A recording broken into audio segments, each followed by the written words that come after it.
So here we are in AD 28, just getting ready to move into early AD 29. It's event 36 of 36 in the AD 28, perhaps in AD 29, but more than likely in AD 28.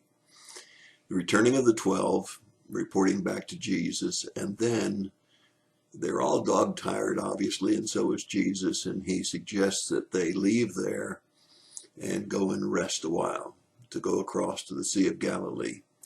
However, the multitudes saw that Jesus was getting ready to leave. They ran along on the seashore and met him as he arrived in Bethsaida. Remember that. We find this particular event in Matthew 14, Mark 6, and in Luke 9. We take the account in Mark because it's the most fully described, but we're going to tell you about what the others say. Now, John says the other side. That's across the Sea of Galilee, towards the northern end of the Sea of Galilee, but approximately 7 miles across. We also know that Jesus and his disciples went via boat while some of the multitude ran along the seaside across the top of the Sea of Galilee, not on the water, folks, but on the land. And in John, it tells us it was the time of the Passover. And we also know that when they got there, Jesus had great compassion on the multitudes. And he healed the sick and taught the multitudes. Now remember, they went over there to rest. But as we look at the event here, we see that he's teaching them and that he's healing them, and it starts to get dark. It starts to get late in the day. And it says in John that Jesus went to Philip and said, "Where will we buy bread for all of this multitude?" Well, that's probably because Philip from about that place and knew the territory that he asked Philip. But he also was testing them. And we know that the very heart of this particular feeding of the 5,000 is in the fact that the disciples were concerned about how they were going to feed the multitude. And the test, they said it would take more than 200 denarii to feed this multitude. And some of the disciples in the Mark account said, should we spend 200 denarii in order to buy even just a little bit of food for all of these people? I don't know if they had that much in their account or not, but we do know that a denarii was a day's wages. So this is 200 days' wages that it would take to buy just a little bit of food for this multitude. And again, who knows if they had that much in their treasury. Nevertheless, Jesus said, feed them, and they kind of looked at each other like, yeah, sure, how, why? Where can we buy that much bread in this desolate place? And do we have enough money to buy even just a little bit for each of these people? Then we come to the 5 loaves and 2 fish.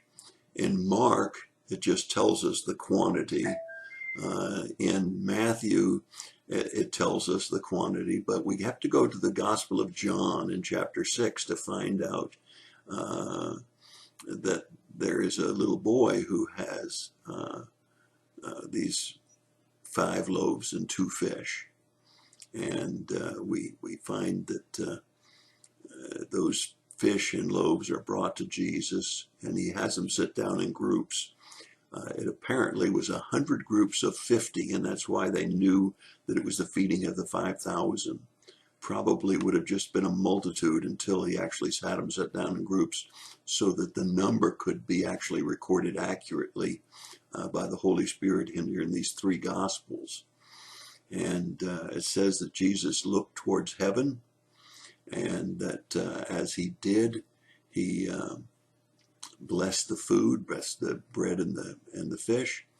And it says they all ate and were satisfied. Now, if you only had those words, you'd have to say to yourself,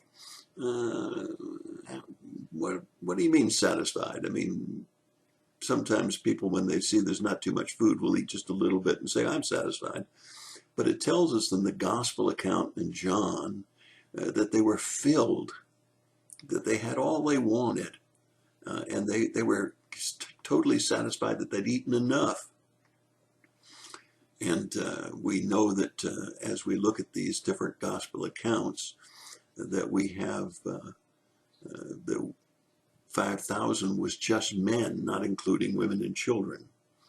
We also know that as we look at this particular account, that we find that they picked up 12 baskets, and all three accounts tell us 12 baskets. Now, if you look up the term for the original language of baskets, these were not little baskets like we sometimes use in the church to collect money. These were bushels, bushel baskets, big baskets, and they were filled with bread and fish fragments that were left over. So we start out with 5 and 2, we wind up with 12 bushels full of leftovers. And Jesus says so that none would be wasted. So there's a number of wonderful lessons here. One is the generosity of the little boy who brought the loaves and the fish. Another one is the testing of the disciples. Do you trust Jesus to meet your needs? And then there's the lack of wastefulness, the good stewardship here of picking up the fragments that could be given to this multitude that had gathered on the hillside. And of course, in John, it tells us that as a result, many of the people recognized that he was the prophet come into the world. So we have a number of lessons here in the feeding of the 5,000, making sure that we have an accurate count by having them sit down in groups. We have the lad who was generous to bring his loaves and fish. We have Andrew, who even though couldn't see how the 5 and 2 would do any good, he wasn't ready to give up. He said, we got 5 loaves and 2 fish. And the lessons that we find here are so rich. So many messages could be preached from this one, and have been by hundreds of different pastors, because it's a wonderful, wonderful event. And we see what an incredible time this must have been. And so that's something for you to go back and look at in all three accounts, Matthew, Mark, and Luke. Matthew, Mark, and John. Luke does not cover this account. And you'll have quite a bit of fun looking at the additional information that's available, but I would suggest you start with Mark and then read Matthew and John to fill in some additional details that are not covered in the Mark account. But it's a phenomenal event, and one that could not be denied by anyone when they started out with 5 and 2 and wound up with 12 bushel baskets full of leftovers. And that's my thought for the day. God bless you and have a great day.